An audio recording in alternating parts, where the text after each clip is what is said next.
Vou deixar gravando. Tá.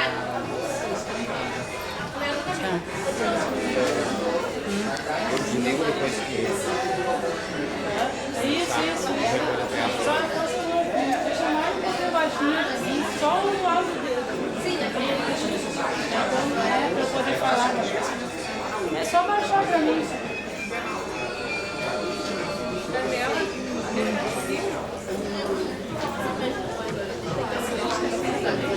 Não precisa. Oi, Paulo. Boa noite a todos. A gente vai dar uns 5 minutinhos para começar, né? Eu sou a Carmela, quem não conhece. Me conhece, muito prazer. Sejam bem-vindos. O projeto existe há 9 anos, Desmistificando Direito, é uma iniciativa do Jornal Estado de Direito. Agora, esse ano, a gente fundou o Instituto Cultural Estado de Direito, né?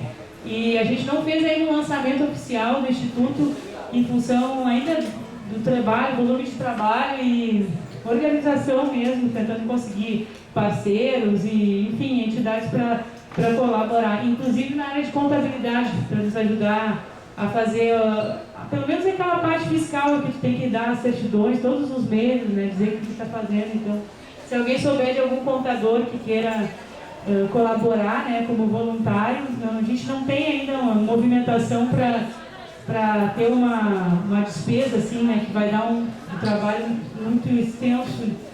Tudo é trabalhoso, mas enfim, a gente está pedindo a colaboração para quem puder ajudar, porque, enfim, é uma instituição sem fins lucrativos. E hoje a gente vai debater um tema que o Sidney, que está aqui, né, vocês já devem conhecer ele da várias execuções criminais, ele é juiz e atua bastante lá, principalmente no Presídio Central, né, várias execuções criminais.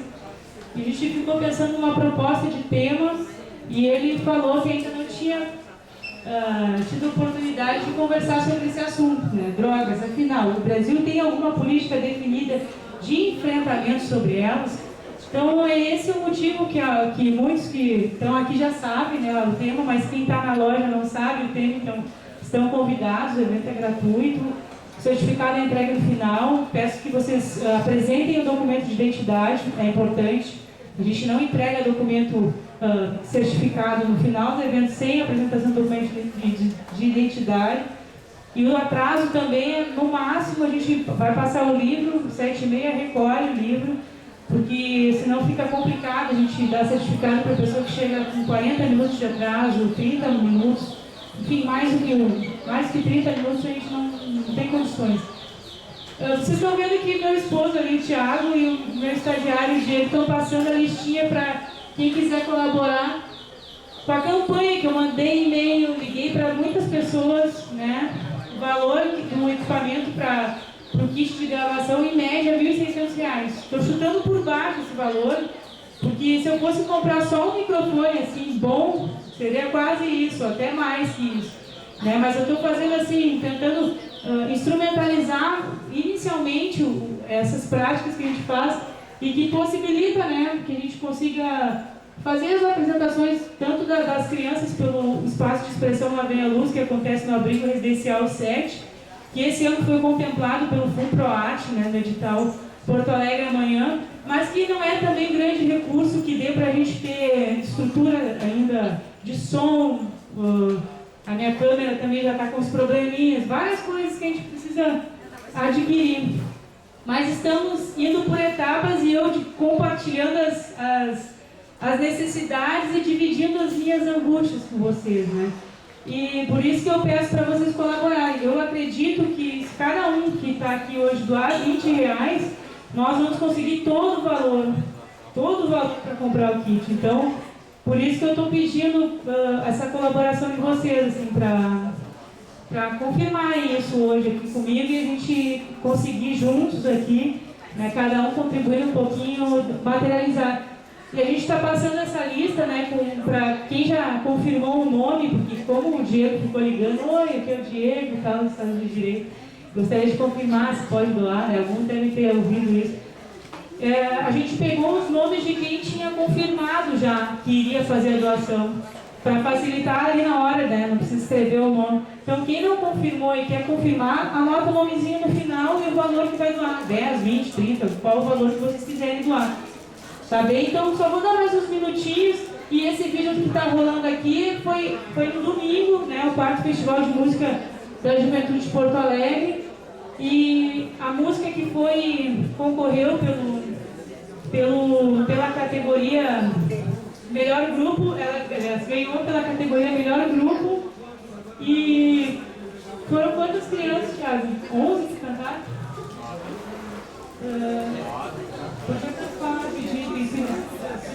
Eu vou passando a caixa e tu fala rapidinho, tenho 5 minutos. Cadê a caneta?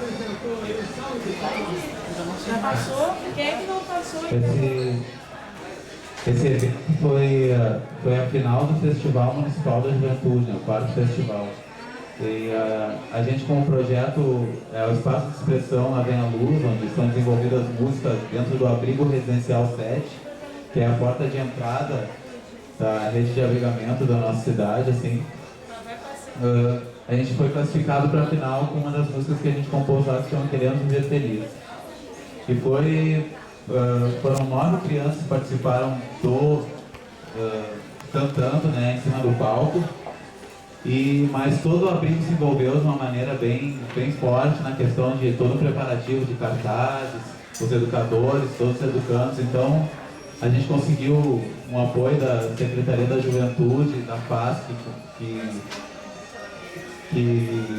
nos ajudou na questão do transporte, da logística, que é uma dificuldade quando a gente tem atividade externa no abrigo para levar. Então, com isso, conseguimos levar praticamente todos os jovens acima de 8, 9 anos, né, que lá no abrigo, às vezes, a população chega a 50, 70. Então foi uma atividade de extrema importância, assim, sabe, que conseguiu envolver todos os educandos praticamente, e todos os educadores também, equipe técnica, que dão todo um suporte para que a gente possa desenvolver um projeto que nem esse, né. Cuidam deles todos os dias lá. Eu também sou educador da casa agora, estou desenvolvendo mais projetos. E foi isso, essa foi a importância. Até hoje eles estão lá, né? É uma oportunidade que a gente não sabe quando lá vai ter de novo para esse pessoal. E o prêmio vem a premiar também esse projeto também de uma maneira voluntária, é feito há 3 anos e agora a gente é um dos frutos que a gente vem colhendo com o melhor grupo, né, da noite. Dentro de 250 bandas, assim, foram escolhidos 12. E a gente, dentro dessas 12, conseguiu atingir isso, né? Então, para nós é uma grande conquista, e principalmente para essa galerinha aí que estava lá no palco da opinião esse domingo. E o valor que a gente conseguiu, né, dessa premiação, a gente vai investir metade do valor em materiais. E a ideia é fazer um espaço lá, né? Não vai dar para fazer muita coisa porque a gente teve custo de filmagem, os músicos que tocaram tem que pagar, toda a parte técnica, material que a gente teve que usar, mas de qualquer maneira vai dar para a gente poder fazer uma confraternização e a gente falar com o Thiago para ver se a gente consegue divulgar a autorização lá da casa, para convidar vocês para estarem no dia da confraternização, né, quem quiser participar. E daí a ideia é fazer um cachorro quente, lá na Caldeirão 295, né, para as crianças de lá, são em torno de 60. Ainda não tem data definida. E vou aproveitar que já é 7h10, os últimos minutinhos que eu prometo antes de começar a fala.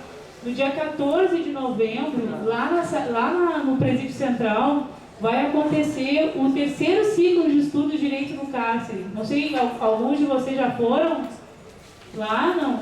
Ninguém foi?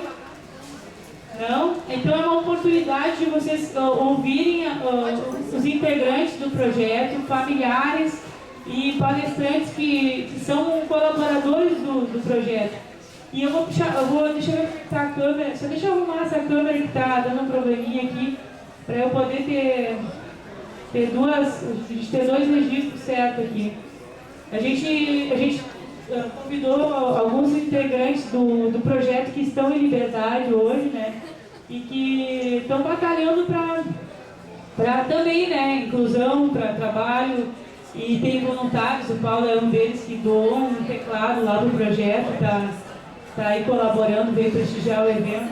Então é isso, assim, a gente tá mobilizado, é isso que eu quero dizer para vocês. Estamos mobilizados e com certeza a participação de vocês é bem importante para esse evento do dia 14 de novembro. Porque é uma forma de valorizar assim, tudo que está sendo construído lá dentro do presídio e o trabalho que a gente, assim, eu estou toda sexta-feira lá e as últimas sextas-feiras têm sido sexta-feiras de autoafirmação, sabe? De empoderamento, de enfrentamento, de romper medos, de pensar para frente, né? Então, assim, é bem importante, assim, esse apoio de vocês estarem lá, isso dá uma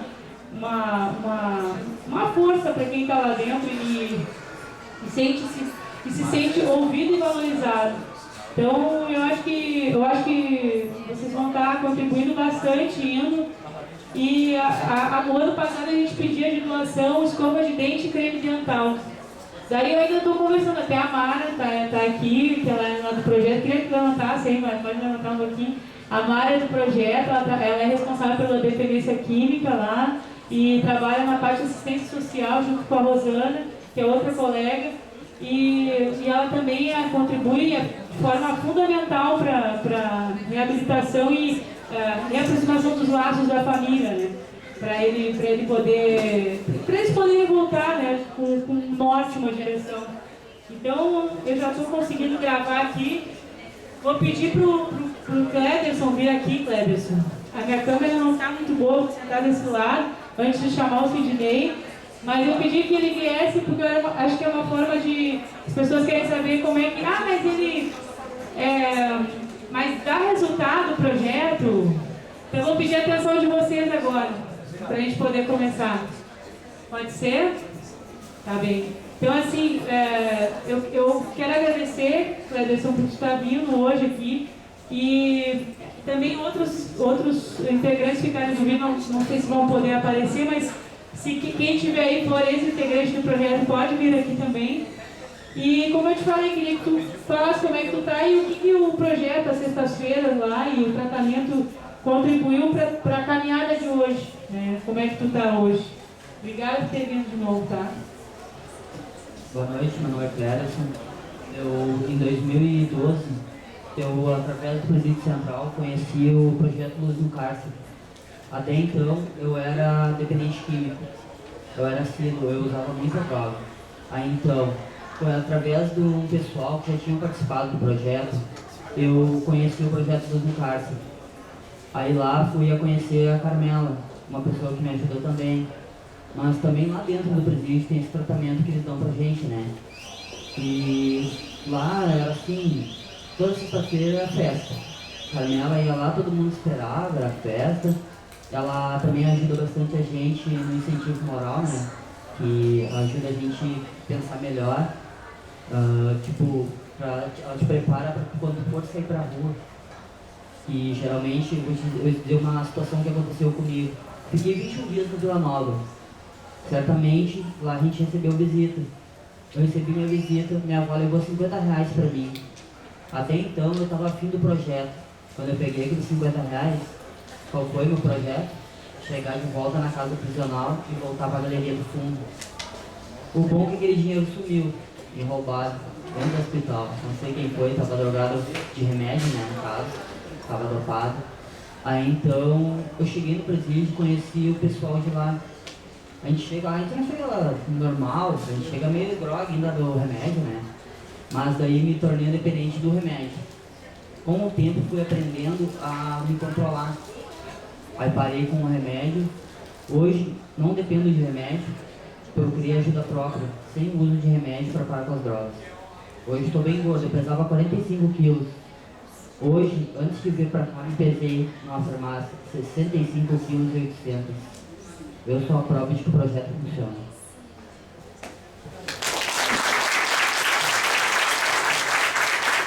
Eu vou ficar mais até acompanhar a palestra do Sidney também. Depois, se vocês quiserem fazer alguma pergunta para ele vai estar por aqui. Agora eu vou pedir para tu sentar e convidar o Sidney para ficar aqui do meu lado, pode ser? Então tá. Seja bem-vindo aí. Obrigada, Cleberson. Se tiver mais alguém do projeto aí e pudesse se manifestar, depois vai ser uma alegria aqui. Carmela, eu gostaria depois de manifestar, eu não fiz parte do projeto, mas eu também sou regresso do sistema prisional. Tá. Estou aqui representando a Parresia. Tá, daí vai ser no final, nas perguntas e comentários, participações. Nós temos aí, como é que funciona a dinâmica, né, para quem está vindo pela primeira vez. A gente dá em torno de 40 minutos para o palestrante falar e fica em torno de 30 minutos para fazer o debate. Então, elabore suas perguntas, ou questionamentos, ou contribuições, enfim, aproveitem esse espaço. O projeto Desmistificando o Direito está começando, para quem está assistindo aqui na internet, e é uma alegria estar recebendo vocês todos aqui, 9 anos de trabalho. Lembrando, para assinar o livro de presença, identidade no final para pegar o certificado. O Sidney Brusque, então, é juiz criminal da Vara de Execuções Criminais, veio falar sobre drogas. Afinal, o Brasil tem alguma política definida de enfrentamento sobre elas? Muito obrigada por estar aqui. Com a palavra, então, passo para ti. Então tá. Bom, boa noite a todos. Né? A Carmela me telefonou, me mandou uma mensagem, sei lá, para vir aqui dar uma palestra para vocês. E eu tinha vindo aqui uma vez, né, Carmela? E eu fiz uma manifestação sobre fotografias, assim, sobre como as fotografias mudaram a vida das pessoas. Né? E foi um momento bem interessante, assim, porque aqui a gente fica bem próximo de vocês, a gente consegue olhar nos olhos, assim, ver a reação das pessoas, etc. Ou seja, dá uma interação maior, né? E eu nunca falei sobre drogas, assim, publicamente. Eu sempre abordei esse assunto das drogas em mesa de bar, junto com os amigos.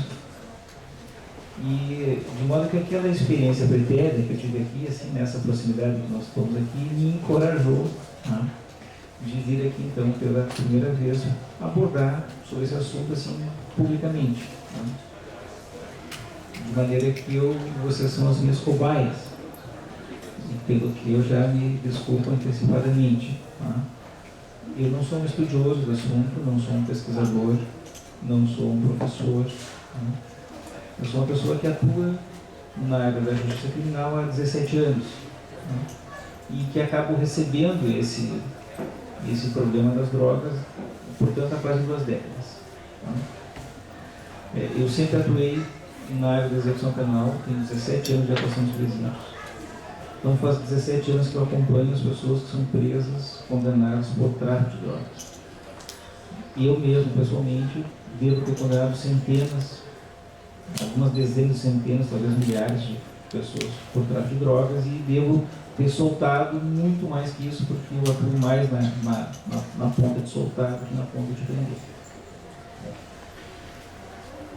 E como eu disse para vocês, até o dia de hoje, eu sempre abordei esse assunto assim, na boquinha pequena, com amigos. Eu nunca externei assim para um público com vocês o que eu penso sobre isso. Quem era o traficante há 20 anos atrás? Quem era a pessoa que traficava há 20 anos atrás? Normalmente, veja, eu vou dar uma experiência minha particular aqui do estado do Rio Grande do Sul, não quer dizer que isso aconteça lá no Pará, ou no Amazonas, no Rio de Janeiro, São Paulo, mas eu vou dar a minha versão sobre isso. O traficante de 20 anos atrás era uma pessoa, aspas, normal, aspas, comum. Não? O principal temor quando ele era preso não era a prisão. Não era a prisão. O principal temor era o que os filhos vão dizer no colégio para explicar que o pai está preso. O tráfico há 20 anos atrás aqui no estado normalmente era praticado por uma pessoa assim meio remediada, que tinha algum comércio, alguma ocupação regular, e que turbinava isso com a venda de drogas. E quando essa pessoa era recolhida então por tráfico, havia essa preocupação do linchamento moral. fazer um parênteses aqui, a pena de prisão nunca intimidou ninguém. Nós não temos medo do tamanho da pena de prisão. Nós podemos ter medo de ser preso, mas não do tamanho da pena. O pessoal que já puxou cabeça, ninguém olha o tamanho da pena de praticar crime. Isso é uma coisa. Tá? Mas então o traficante, 20 anos atrás, era essa pessoa e o temor, quando alguém era preso por tráfico, no outro dia ou nas semanas subsequentes ali no fórum, vinham os familiares, esposa, filhos, a preocupação de aquilo não vazar, se desse assim para soltar o mais rápido possível, por filho não precisar explicar no colégio que o pai estava preso por tráfico de drogas. Tá? Vou dar um exemplo para vocês que bem ilustra o que eu estou dizendo. Tá? Um vendedor de carros, o sujeito tinha um pequeno comércio de carros em Santiago do Boqueirão. E ele, junto com os carros, vendia droga. E ele vem buscar droga na cidade de Juí. Tá? E junto com ele traz a esposa, a companheira dele, porque isso daria um ar assim, né, mais, digamos assim, social, de família, que vai jantar fora, noutra cidade, etc. Ele estava sendo monitorado, na volta ele foi detido pela Polícia Federal e foi apanhado com alguns quilos de cocaína. Eu condenei, na época, a penaína começava em 3 anos e até 12. Condenei ele a 5 anos de prisão. O regime da pena era integralmente fechado, não tinha proibição de regime na época. E ela, a companheira, eu condenei a 3 anos de prisão, pena mínima. Quem era a companheira? A companheira era uma funcionária da Caixa Econômica Federal. Ela era caixa da Caixa Econômica Federal. A soltei, respondeu o processo em liberdade. Esse processo foi até o STJ. Alguns anos depois, eu já estou em outra cidade, veio um funcionário do fórum e diz assim: olha, doutor, tem uma funcionária da Caixa aqui para falar com o senhor. Imaginei que fosse alguém assim para me oferecer um problema no banco, qualquer coisa, tá? Pede cantar. Então aparece ela, né? Nem lembrava direito, mas uma senhora, meia idade, bem apessoada, e diz: olha, eu estou aqui. O senhor me condenou por tráfico. Essa prisão foi confirmada. Até hoje os meus colegas de trabalho não sabem disso, a minha família não sabe disso. Os meus vizinhos não sabem disso. Eu quero pagar a minha pena, mas não quero que o senhor me destrua. Então estou me apresentando para o senhor me prender e não me destruir. Esse era o tipo do tráfico da época. Era esse os traficantes da época. Só para curiosidade, eu aceitei que ela cumprisse pena nesta cidade onde eu estava trabalhando, em Santa Rosa. Ela se transferiu da Caixa Econômica Federal, alugou um apartamento em Santa Rosa. A lei de execução penal autoriza trabalho externo em obra pública, etc., desde que tenha cautela contra a fuga. Como ela se apresentou espontaneamente no dia que ela não ia fugir, dei serviço de cara e ela trabalhou 2 anos na Caixa Federal de Santa Rosa, se recolhendo todas as noites no presídio, e ninguém ficou sabendo. O problema deu no segundo Natal, porque ela não tinha mais como explicar em casa, para passar 2 natais fora de casa, etc. Mas esse era o tráfico, né? E quando um traficante era preso nessa cidade do interior, normalmente havia um abalo assim, no comércio de drogas.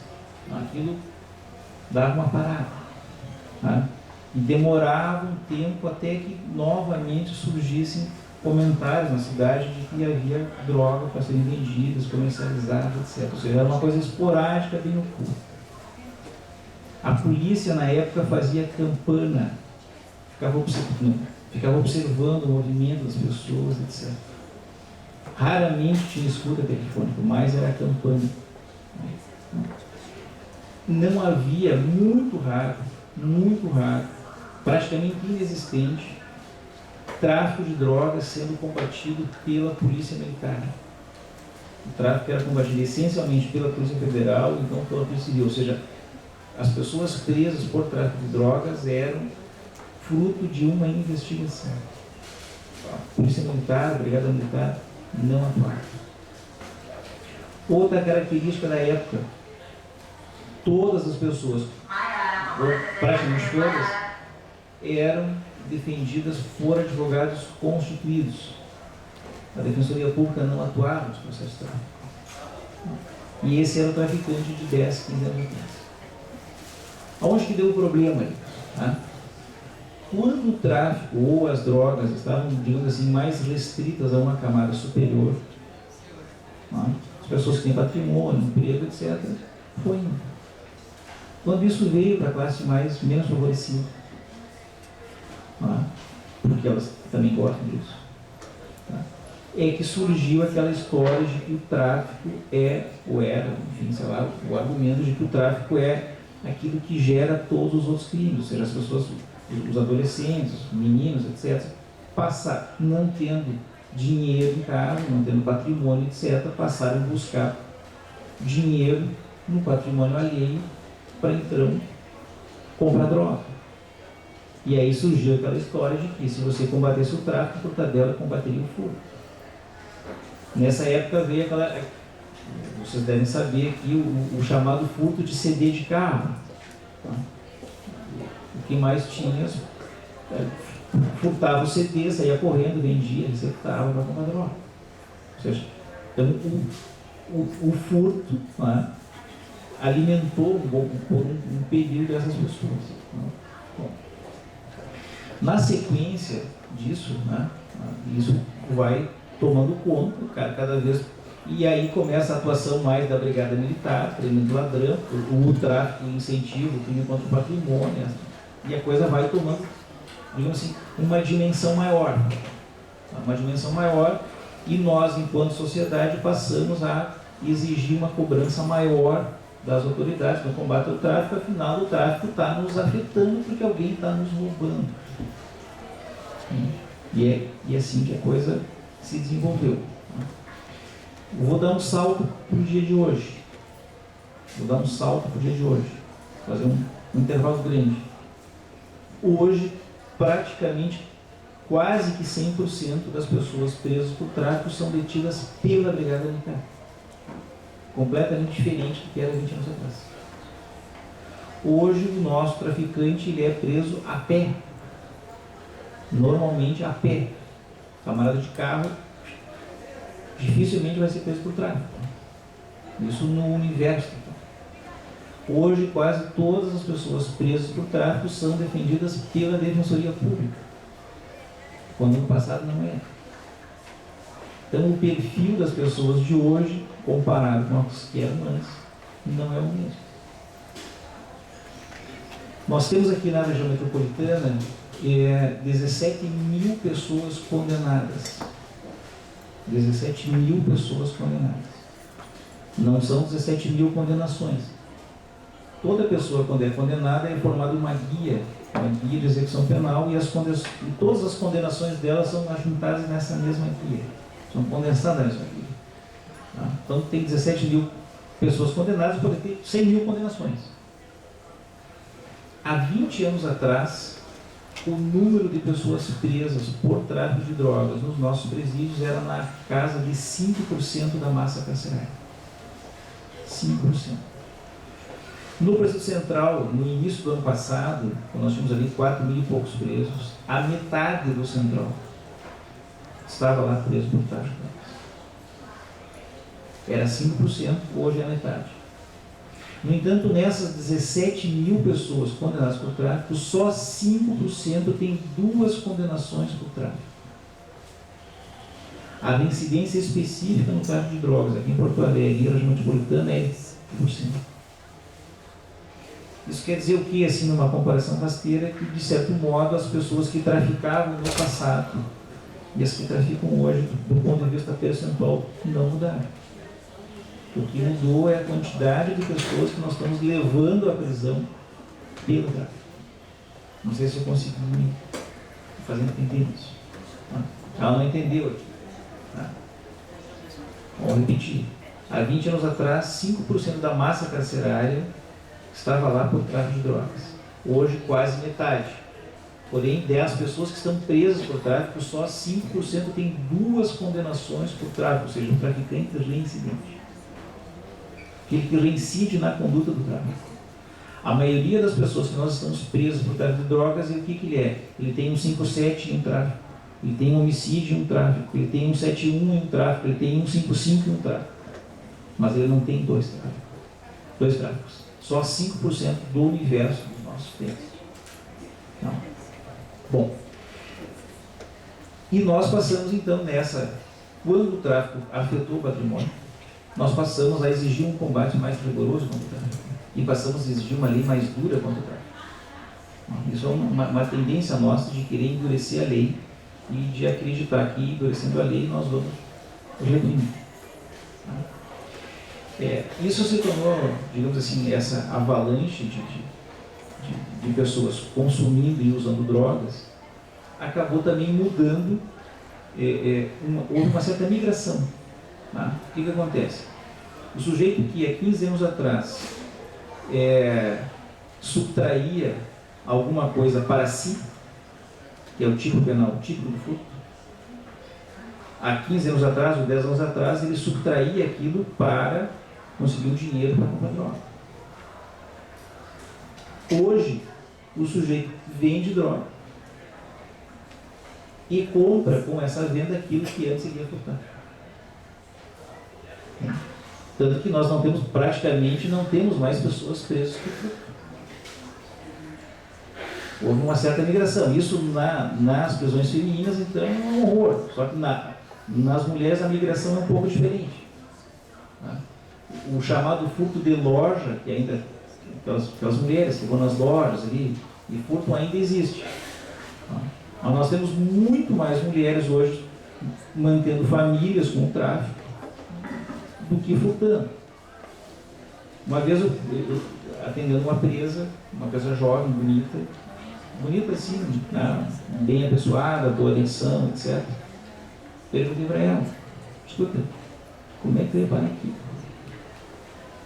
Como é que eu ia parar aqui? Eu tenho 2 filhos pequenos, de pais diferentes. Eu errei, escolhi mal meus pais. Os pais das minhas crianças eu escolhi mal. Eles não pagam pensão. A minha família não tem um sustentável. Daí ela me disse assim: olha, entre me deitar com um bêbado e segurar droga na minha casa, eu optei pela segunda opção, que eu achei que fosse melhor para a minha família. Foi isso que ela me disse. Assim, lá no fundo da cadeia. Eu fiquei pensando, né? Porque o que se diz assim, pega, vai trabalhar, vai fazer faxina, etc. Né? Mas eu fiquei pensando na opção que ela fez. Entende? Como o juiz que julga essas pessoas, né? Muitas vezes, porque eu, durante 12 anos, eu atuei condenando e executando penas. Condenando e executando penas. Teve várias situações assim que eu fiquei sem saber o que fazer. Fiquei sem saber o que fazer. Porque você acaba pegando na prisão uma verdade que não é a mesma que aparece no processo. E às vezes você não pode fazer aquela verdade aparecer, porque senão você vai botar em risco outras pessoas. E você tem que julgar com base numa prova que está aí materializada, sobre o contraditório, etc., mas que não representa bem o que é. Vou fazer um parênteses assim, só para ilustrar um caso concreto. Havia um traficante em Santa Maria, um traficante grande em Santa Maria, quando ele chegou no ápice do tráfico, ele traficava assim de toneladas, né? Mandava droga de caminhão. O nome dele era Jonas. Jonas, como é que entrou nesse negócio? Qual é a tua história? Qual é o teu filme? Bom, o Jonas era um funcionário da antiga Caixa Econômica Estadual. Trabalhava na compensação. Antigamente, aqui a maioria da plateia jovem, né, não tinha esse sistema informatizado. O pessoal trabalhava lá num chequezinho, contando, virava uma noite. E os funcionários da compensação usavam droga. E cada noite um tinha que buscar. de ser revezado. E o Jonas não. Você tem que ir lá buscar para os meus colegas. O que ele fez? Ele foi e comprou uma porção maior e no dia dele buscar ele vendia dele para os colegas. E passou a ter um lucro. E aí o troço foi dando dinheiro e ele abandonou a compensação e passou a vender droga para os colegas. E ele era um sujeito mais esclarecido e virou um fornecedor, um atacante, assim, por atacado. E a Polícia Federal o acompanhava e eu julguei muitas mulas e condenei muitas mulas do Jonas. Um dia eu chamei o delegado da época, lá, o delegado Gasparetto, que depois foi chefe da Polícia Federal, inclusive, e chamei o Gasparetto, eu estou cansado de condenar as mulas do Jonas. Vai lá e prende o Jonas. O Jonas estava lá, mas Madaral Moreira, divisa do país lá, foi lá e prendeu o Jonas. Bom, passa-se um tempo, havia ali no presídio, só para ilustrar isso, no presídio havia um índio. A nossa população carcerária indígena é muito pequena, porque o índio tradicionalmente não trafica, o índio tradicionalmente não rouba também. Comete homicídio e algum crime sexual, a regra, assim. E havia um jeito muito pobre ali, que era um índio, não tinha dente. E o preso que me assessorava lá no presídio disse assim: olha, doutor, o senhor é um sujeito tão bacana, o senhor nos atende aqui, etc. Então eu estou aqui angustiado, eu preciso lhe contar uma coisa. Tá, me conta o que é. Disse, não, o Jonas está pagando para o índio buscar 50 quilos. O senhor deu uma dispensa para o índio e ele vai buscar droga. E depois vão pegar, o senhor vai ficar mal, o senhor vê. Eu tenho que lhe contar isso. Bom, o Jonas estava monitorado no estudo telefônico que eu mesmo tinha dado lá, como fiz lá no processo. Como é que eu vou queimar a escuta? Não posso. E vou deixar o índio se estrepar. Entende? Mas então, uma situação difícil, eu resolvi. Essa aí eu resolvi bem. Eu fui lá e revoguei a dispensa do índio. Não deixei ele ir. Entende? Bom, sobre as mulas do tráfico, e eu preciso daqui um pouco finalizar até para oportunizar, tá? Sobre as mulas do tráfico, tá? As mulas do tráfico, assim, são coisas muito visíveis, até as pessoas que às vezes se apresentam para a gente acusadas de tráfico, tá? E que no processo tradicional raramente são ouvidas, ou não são ouvidas com a atenção que deveriam ter. Esse negócio de botar o interrogatório no final do processo prejudicou muito isso. Porque o juiz, quando chega lá, ele não quer mais saber de ouvir o réu, ele já tem a convicção firmada e já era. Entende? Bom, mas teve um caso, só para ilustrar o que eu estou dizendo, sobre as mulas, assim. Tá? Houve uma mega operação da Polícia Federal para prender um traficante internacional em Cruz Alta. O nome dele era, não lembro se era Roupa Nova ou Casa Nova, uma coisa assim. Mas que acabou até sendo morto no dia. Tá? E a Polícia Federal usou vários carros, seguiu ele durante muitos dias com carros diferentes, para ele não suspeitar que estava sendo seguido, etc. Tá?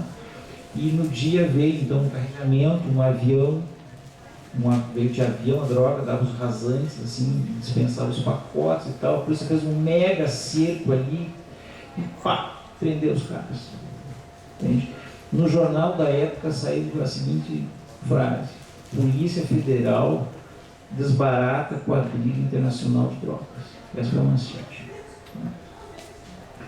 O receptador da droga acabou sendo morto no tiroteio lá. Sobraram os demais quadrilheiros. Tá bom? Vamos para o processo. Quem eram os caras? Eram os chapas. Sabe aqueles caras que ficam no trevo ali para descarregar caminhão? E esses foram os caras presos. Eles sabiam que o que eles disseram? Olha, quando nos contrataram aqui era para descarregar uma carga de adubo. Quando a gente chegou lá, que viu que o aviãozinho a gente viu que não era, mas a gente já estava lá, ia dizer o quê? Entende? Eles acabaram sendo condenados. Então nós temos muitas mulas, né, condenadas assim. Eu, como juiz do crime, assim, eu nunca vi Esses dias atrás teve um episódio aqui em Porto Alegre, foi o primeiro, assim, olha, isso aqui me chamou a atenção, um traficante com droga. Normalmente o traficante mesmo terceiriza isso, entende? Ele terceiriza isso para outras pessoas. Como? Tá. Normalmente ele terceiriza isso, entende? Ele terceiriza isso e vai terceirizando e prende lá embaixo. Tem um sujeito aqui no Rio Grande do Sul, um famoso traficante, que durante muitos anos mandou uma vila inteira aqui em Porto Alegre, que até hoje é reduto de venda de drogas. Ele não tem nenhuma condenação por tráfico de drogas, está 20 anos preso. Que é o Paulão. O máximo que se conseguiu em relação ao Paulão foi uma associação ao tráfico. Então, normalmente o traficante não tem droga. Bom, durante muitos anos, eu fui contra e agora já estamos num papo de bar aqui, agora já são meus amigos, já me conhecem, já estão me olhando, né? Durante muito tempo eu me manifestei severamente contra qualquer flexibilização ao comércio de entorpecentes. Nas horas de bar eu discuti, eu sou contra. Próximo. Bom, qual é o argumento que eu usava para ser contra? O argumento para ser contra é de que o Brasil tem restrições e proíbe venda de bebida alcoólica para adolescente. No entanto, qualquer adolescente entra nesse país, em qualquer supermercado, e compra bebida alcoólica. Então, o que eu digo? Olha, se o Brasil proíbe a venda de bebida para adolescente e não demonstra ter capacidade para coibir essa conduta, eu sou contra. Quando o Brasil provar que pode cumprir a lei no que se refere aos adolescentes e venda de bebida alcoólica, eu mudo minha posição. E isso eu sustentei durante tempo, assim. E durante algum tempo também convenci os meus amigos que eu estava certo. Tá? No decorrer desses anos todos, o Saraiva, que é juiz da infância, diz: olha, Sidney, tu vai me desculpar, o teu argumento já era. Porque os guris estão morrendo tudo. Os guris estão morrendo. Entende? Então nós temos que adotar aqui uma política de menos dano. De menos dano. Hoje a minha posição sobre essa é o seguinte, em relação à maconha, por exemplo, né? Vocês vejam que em relação ao tabaco, algum tempo atrás se fumava em ônibus, se fumava em avião, se fumava em bar, se fumava em todo lugar. E nós meio que erradicamos os tabagistas. Vamos trocar aqui de microfone. Está falhando, né? Nós, de certo modo, nós já não aceitamos mais tabagistas do nosso lado. Vocês podem ver que é muito difícil. Né? Quando alguém fuma, a gente já se sente ali e para de fumar. Entende? E nós fizemos isso por um critério de educação. Não tivemos ainda a mesma sorte, a mesma, digamos assim, eficiência no que se refere ao álcool. O álcool de direção. A nossa rejeição moral quanto a isso ainda é menor. Né? Nós ainda, em relação ao álcool de direção, nós acreditamos que ou não vamos pegar ou não bebi o suficiente para me tirar a coordenação motora. Então a gente arrisca ainda no álcool. Mas no tabaco não. No tabaco não. De maneira assim que eu já estou sustentando, mudando minha posição que eu defini durante 15 anos, que eu acho que as regras hoje somadas do tabaco e do álcool já poderiam ser aplicadas, somadas para a questão da cannabis. E pela educação a gente vence isso. Entende? Porque o que está acontecendo hoje é que nós estamos gastando uma energia enorme das nossas forças policiais. O dá um dado. Isso nós monitoramos durante 2 meses no Presídio Central, há uns 2 anos atrás.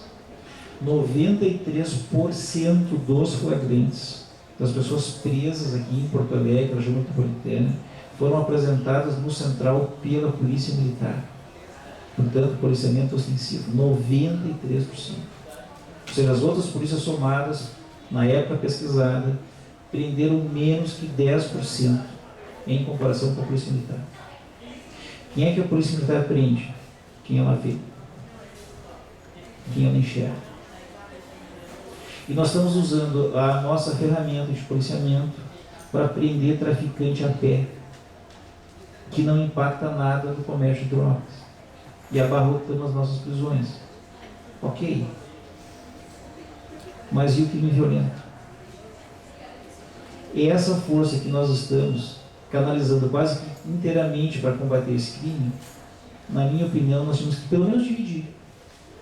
Olha, tu vai combater o roubo, tu vai combater o homicídio, tolerância zero contra a violência. Zerou a violência, não tem mais homicídio aqui, não tem mais roubo aqui. Ninguém mais, a gente pode sair aqui do Prédio de Belas, caminhar na rua, ir para casa a pé, não somos mais roubados, não tem mais o perigo de alguém nos botar uma arma na cara, e nos tomar as coisas, nos dar um tiro, nos matar. Bom, vencemos essa etapa, estamos tranquilos quanto a isso. Bom, então já dá para nós pegar aí esses traficantezinhos a pé, entende? A minha posição hoje é essa, eu acho que nós priorizamos demais essa questão e não estamos tendo a mesma cobrança em relação ao crime violento. E eu acho que isso é um erro. Então eu acho que nós temos que repensar a nossa política. A nossa política hoje assim, é uma coisa praticamente que não existe, cada um faz de um jeito. Ó, e não deu certo. O combate ao tráfico desse modo, para combater o homicídio, por exemplo, não deu certo. As nossas taxas de homicídio, embora nós tenhamos prendido, assim, eu não trouxe aqui os dados, porque minha ideia não era uma palestra mais visual, mas o nosso gráfico de prisões por drogas é assim, e o nosso tráfico para os homicídios é assim, não alterou nada. Nós aumentamos em 500%, 600% a nossa população carcerária, e os nossos crimes violentos estão iguais, os nossos homicídios estão iguais. Então, acho que nós temos que inverter um pouco isso e debater isso assim, sabe, olho no olho, sabe, sem um preconceito, sabe, nós temos que enfrentar isso. Eu vejo um temor assim da classe política, especialmente, de fazer esse debate sério, sabe, sem concretamente, assim, sabe. Todos nós somos afetados com isso, todos nós sofremos com isso. Tá? Eu não estou apregoando aqui liberação do tráfico, mas eu acho que do jeito que está, nós estamos num brete sem saída, sabe? As pessoas sendo, principalmente os crimes violentos. O jovem ali antes me abordou. Hoje, uma pessoa que comete um crime de tráfico pega uma pena mínima de 5 anos e tem que cumprir 2/5 dela no fechão. 2/5 dela equivale a 2 anos. Portanto, um camarada que pega com umas petequinhas aqui na rua está sujeito a tomar 5 anos de prisão e ficar 2 no fechão. O mesmo sujeito que põe uma arma na cabeça de alguém, lhe dá esse celular, senão te estoura, e pega a sua bolsa aí, vai pegar 9 anos no semiaberto e vai para domiciliar. De quem que a senhora tem medo? Entende? Há uns 3 ou 4 meses atrás, eu já vou finalizar até para permitir vocês perguntarem, não esgotar do meu tempo, teve aqui um juiz da Alemanha, um sujeito que atua na Alemanha, na mesma área que eu. E ele é responsável lá por 2 presídios, mais ou menos 2.000 presos, veio aqui, ficamos a tarde inteira dentro do central e comparamos os 2 sistemas, comparamos o sistema alemão, o sistema brasileiro, etc. Como é que é na Alemanha? Tá? Até 1 quilo, primeiro caso, pena de multa. Eles relativizam 1 quilo, pode ser um pouquinho menos, um pouquinho mais, tá? Pena de multa. Reincidiu, pode ficar até 2 anos preso. Crime de roubo, primáriozinho e tal. Eles fazem uma diferença lá se o sujeito saca a arma ou não. Quanto mais ele agredir a vítima, maior a pena. Interessante isso. Segundo ele lá, um roubo desses, pena mínima 5 anos, não sai antes da metade. Ou seja, eles punem na Alemanha o roubo como nós punimos aqui o tráfico. Invertida a situação. Invertida a situação. Eu não sei se eu fui muito claro com vocês, é que esse assunto, para mim, é uma coisa que eu venho debatendo há muito tempo. Tá? Eu já defendi uma posição e estou trocando para outra.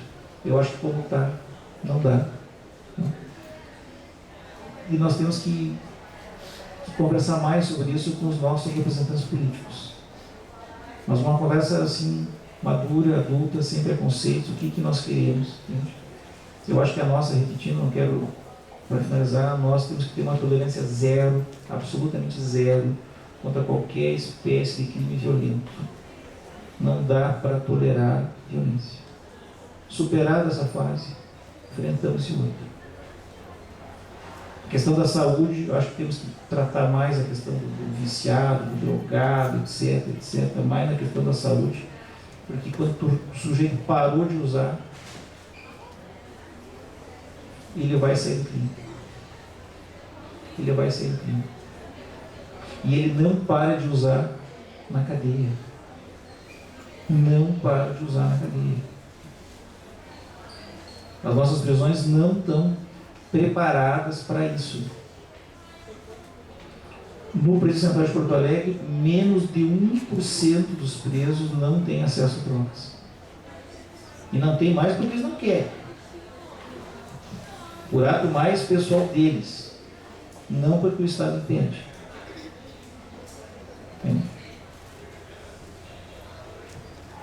Muito obrigado pelo silêncio. Eu vou fazer perguntas, né, para a gente poder conversar.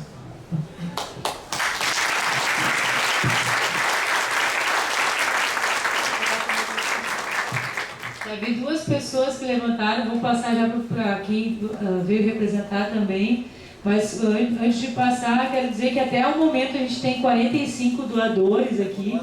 O Sidney disse que vai doar. Fala aqui no microfone aqui para... vou doar também. Então doem vocês também. E o total, Diego, quanto que tem até agora? R$715, tá? Então a gente precisa... Eu acho que se temos 80 pessoas aqui, se cada um doar R$20, a gente chega no valor de R$1.600, né? Então, se cada um puder doar, ou quem não puder doar e alguém puder doar um pouquinho mais, vai ajudar. Quero agradecer a presença do Rodrigo Silveira da Rosa, que está aqui representando a OAB, a Comissão de Direitos Humanos, meu colega de comissão, agradeço a presença. O Orlando, da Parresia, que vai também estar falando aqui. O Cléderson de novo, porque se vocês quiserem fazer alguma pergunta para o Cléderson, mostra a camiseta, Cléderson, para eles verem aqui, porque vocês doaram quando eu pedi dinheiro para vocês, né? Então tá aqui para vocês verem as camisetas que a gente faz, é de verdade, né? Então as camisetas do projeto o pessoal vai e usa mesmo, né? Então colaborem. O Manuel Feio, da Pastoral Carcerária, que está aí também, um colega de luta aí, e de trabalho. Pessoal de Cachoeirinha, eu não sei o nome da Secretaria de Drogas, não? De Saúde, faz algum... Tem pessoal de Cachoeirinha, né? Por favor, me corrija. Cachoeirinha? Elaine? Eliane. Thomas Esk. Também agradeço a presença e também, se puder, depois a gente tem um espaço. O Jorge Cidade, aí da Produto Nacional, da Associação Cultural Reg RS, também fundador junto com o Tiago, meu esposo Sansão. O Paulo, que é voluntário, também já deu aula de teclado no Presídio Central. Cadê o Paulo? Está ali, sentadinho aqui desse lado. E a Mara, que novamente eu falo que está aqui, é a assistente social do Presídio e faz o trabalho de assistência na Galeria 1 e está aqui prestigiando o evento. Então, eu vou passar primeiro para essas duas pessoas. Peço só para dizer o nome e a pergunta. Tá, então, Tiago, tu faz essa gentileza para mim. Aqui no meio e depois o Jorge, tá? E daí depois quem tiver, daí a gente passa para Orlando. E se a comissão também quiser se manifestar, quem eu mencionei aqui, que eu já sei que está aqui, mas vocês também estão convidados. Reforço, né? Agora quando eu entregar o certificado, vai estar o Tiago de um lado e o Diego do outro com a listinha para pegar o nome de quem vai doar. Então a gente, se a pessoa quer doar anonimamente, pode doar, mas se quiser, a gente acha que quando a gente divulga o nome, a gente está estimulando que outras pessoas também colaborem. E é uma ação coletiva mesmo. Obrigada. Boa noite. Meu nome é Adriano. Eu Eu acho que as drogas é uma coisa ilimitada. E se é ilimitado, não tem limite. Porque o limite tem ordem. O ilimitado não tem ordem. Então, nesse caso das drogas, só controlando o uso, tem que controlar o uso, as autoridades têm que controlar isso, e ficar sabendo, mas tudo no excesso faz mal. Se liberar as drogas, e o cara vai querer mais e mais e mais, aí vai fazer mal, né? Então tem que ter um limite, tem que ter controle para a situação. É isso que eu acho. Na verdade, eu não sou, eu concordo com o senhor, entende? A minha crítica ao sistema é que nós estamos gastando uma energia nisso e deixando os crimes mais graves passar batidos, sabe? E essa política que nós estamos adotando de prender esse tipo de pessoas não tem nem resolvido o tráfico e nem os violentos que nos incomodam. Então a minha crítica é essa, mas eu acho que eu não estou defendendo aqui liberação descontrolada de drogas, longe disso. Boa noite. A pergunta que eu tenho a liberdade de lhe fazer daria para um seminário, mas eu vou me aventurar a fazer essa pergunta. Esse resíduo, essa epidemia das drogas e essa relação livre das drogas no nosso território, ela não tem a ver com a luta de classe do país e a luta das etnias que não têm um suporte na sociedade de dignidade, de educação. Isso não lhe diz o recorte social aonde vem as etnias excluídas com a luta de classe no Brasil, esse cuidado com as drogas, não tem esse? Eu diria assim, primeiro, esse problema das drogas é um problema mundial, não é uma coisa assim que afeta apenas o Brasil, né? Todos os países enfrentam essa situação. Quando que o problema das drogas passaram a nos afetar mais? Tá? Quando a classe menos favorecida passou a ser usuária em massa dessas substâncias, tá? E sem recursos financeiros para fazer frente a esse consumo, passou a buscar recursos numa classe superior. Entende? Isso abriu o leque para roubos, etc., né? E isso afetou o andar de cima. Tanto é que os homicídios que ocorrem entre, digamos assim, as pessoas que comercializam as drogas não nos incomodam. Não nos incomodam. Ou ao menos assim, do ponto de vista social, não há uma pressão popular para que o Estado resolva esses homicídios. Entende? Agora, quando um jovem lá dessa periferia sai para assaltar um carro e mata o dono do carro, bom, aí troca de figura. Mas enquanto eles estão morrendo entre eles, nós não nos preocupamos. Então, nesse aspecto, eu concordo com o senhor, entende?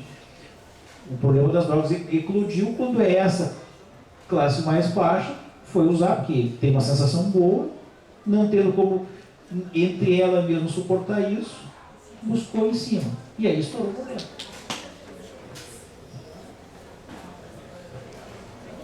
Oi, boa noite. Meu nome é Orlando Vitor Noal Neto. Eu estou aqui representando o Instituto Parresia Rádio Web. Eu sou regresso do Sistema Prisional, estudante de Ciências Sociais, faço parte do GAJUP ali da URGS e estou aqui junto com meu colega do GEIP, né, que é o Grupo de Penal. Eu vim aqui para provocar a temática relacionada à Lei 11.464, que é a lei que o juiz Sidney Brusca, né, exponenciou ali a relação dos 2/5 e dos 3/5 relacionada à progressão de pena. Só que essa parada, ela está mais ou menos junto com a história dos crimes hediondos. A lei dos crimes hediondos nasceu lá em 1990. Naquela época o tráfico não era considerado hediondo, mas mesmo assim aconteceu relacionado ao que as pessoas que eram condenadas por tráfico ficavam lá e tinham que cumprir 1/3, 2/3, né? Tá, para ganhar uma progressão de regime. Em 2006, um preso lá em São Paulo fez um habeas corpus e conseguiu decretar a inconstitucionalidade da lei dos crimes hediondos. Só que quando ocorre um crime grave, e eu vou falar de um crime grave, gravíssimo, um crime contra uma criança, o menino João Hélio, todo mundo deve lembrar daquele menino que foi arrastado. Então a mídia coloca aquele crime em evidência, e a população quer justiça. Nós queremos penas mais severas. E o que acontece? Toda uma mobilização social, política, mídia. Acontece que surge uma lei, que é a Lei 11.464, que ela retroage e vem de acordo com o quê? Novamente, em só superpopular, né, causar a maior população do sistema carcerário, colocando lá as pessoas lá sem nenhuma assistência, que, né, a lei penal ela diz que ela tem que assistir, mas em quase nenhum momento isso ocorre. Então, o que eu coloco assim para vocês? A gente vai colocar as pessoas lá por anos e anos, várias pessoas que são pegas com pedrinhas, muitas delas estão doentes, estão viciadas e são consideradas como os doentes, vão ficar lá. Então, isso é uma parada da política sobre drogas. Coloca a pessoa lá dentro, não dá direito a nada para ela. Quando ela sair, ela não tem mais família, ela não tem mais nada. As crianças, as mulheres também estão tocando as drogas aqui fora. Então, tipo, o que acontece? As crianças, os jovens, os adolescentes, não tem nada. O que está sendo feito hoje, aqui no Estado, né, em relação aos filhos dessas pessoas que estão presas? Quais políticas públicas? Existe alguma coisa hoje? Porque quando eu falo dessa lei, eu também dou um exemplo da Lei 11.314, que é a Lei de Amparo às Vítimas da Violência. Uma lei de 99, que tem 15 anos e que não é cumprida. Então, leis existem, mas de certa forma elas existem muito mais para punir do que para prevenir ou remediar. Era isso. Obrigado. E antes de mais, né, eu gostaria de agradecer. Em 2010, eu tive a oportunidade, lá no inferno, lá, tipo, num lugar que só tinha os azulejos, de receber a visita do juiz da corregedoria, né? E hoje agradecer publicamente a minha prisão domiciliar da época. E hoje, né, correndo de atrás junto com meus colegas do GEIP, eu consegui o induto por méritos meus e do pessoal que me apoiou. Muito obrigado, né? Desculpa aí ter me estendido.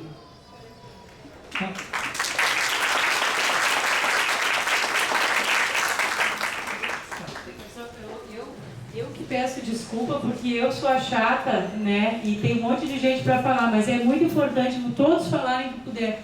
Passar para o Sidney e depois eu passo para o Rodrigo da comissão. Assim, ó, como é que era a lei brasileira até 1990? Tá? O sujeito cumpria 1/6 da pena progredindo em regime. Tá? 1/6 da pena e tudo igual, ou seja, todo tipo de crime violento, não violento, estupro, latrocínio, tudo 1/6. Além disso, gerava uma sensação assim de injustiça, às vezes, né? Apesar de um crime muito grave, ficava muito pouco tempo preso e logo saía. Daí nós temos uma guinada, tá? E foi feita a chamada Lei dos Crimes Hediondos, que diz que no crime hediondo não tem mais progressão e o sujeito fica 2/3 no regime fechado. Essa Lei dos Crimes Hediondos, inclusive, ela tem um vício de forma assim, que nunca foi... ela foi revogada sem que esse vício tenha sido enfrentado. O artigo o parágrafo 2º da Lei dos Crimes Hediondos, que instituiu ali os 2/3, não foi aprovado no Congresso, ele foi aprovado na gráfica do Senado. O autor da lei disse isso depois: olha, isso aqui não foi o que escrevi, mas saiu assim. Bom, essa lei depois, porque ela se revelava muito, porque nós saímos do 8 para o 80. Tá? E aí veio a lei dos quintos a sair. Tá? O que diz a lei dos crimes? Os crimes hediondos, o sujeito cumpre ser primário 40% da pena e ser reincidente 60% da pena. Vou dizer para vocês que quando o crime é hediondo mesmo, eu acho que esse percentual está bom, tem bom tamanho, entende? Tá? O crime hediondo para mim é aquele que, sabe, é ruim de digerir, tá entendendo? Aí você, não dá, né? Esse é pesado mesmo. Eu não acho ruim naqueles crimes assim, materialmente hediondos. Não acho exagerados 40%.